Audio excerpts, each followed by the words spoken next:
taking this in the 2000s. So in this millennium, looking back at all the quarterbacks who went number one overall, who are the best?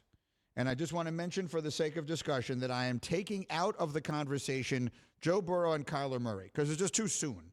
There's no way to evaluate them whose careers are just beginning against everybody else.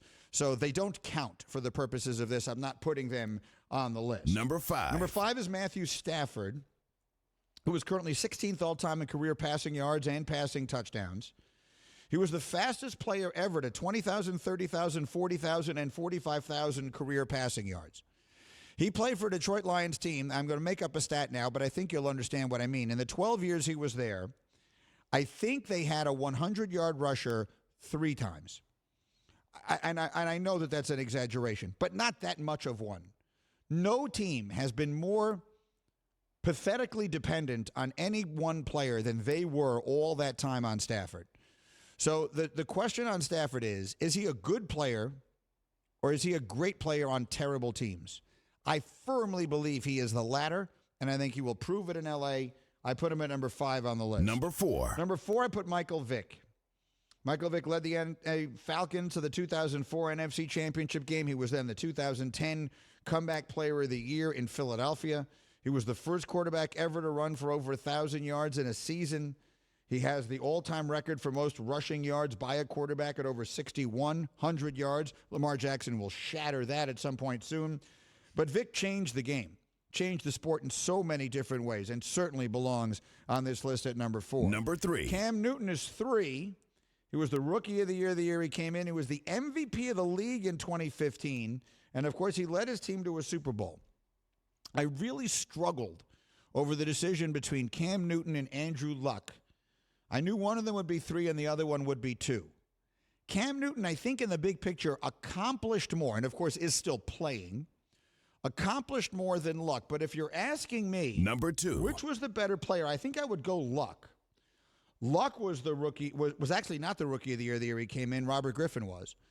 But Andrew Luck took over a team that was 2-14 the year before and led them to the playoffs, not throwing little dink and dunk screens. They had him throwing the ball down the field like he was a 5-year veteran as a rookie.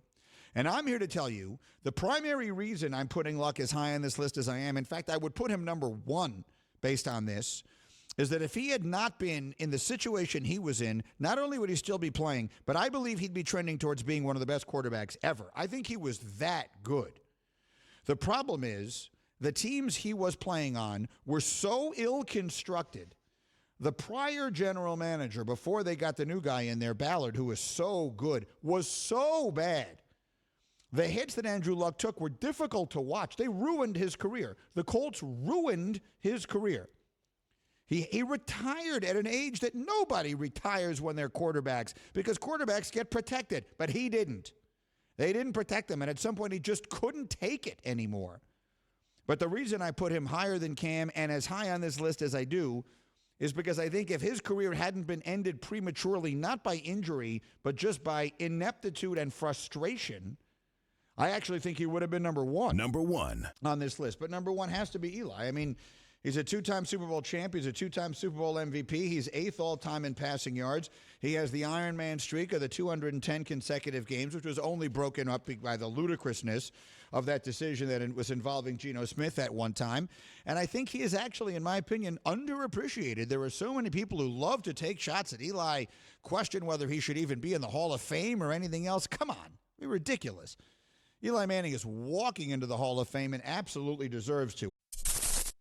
Thank you for watching ESPN on YouTube. For live streaming sports and premium content, subscribe to ESPN+.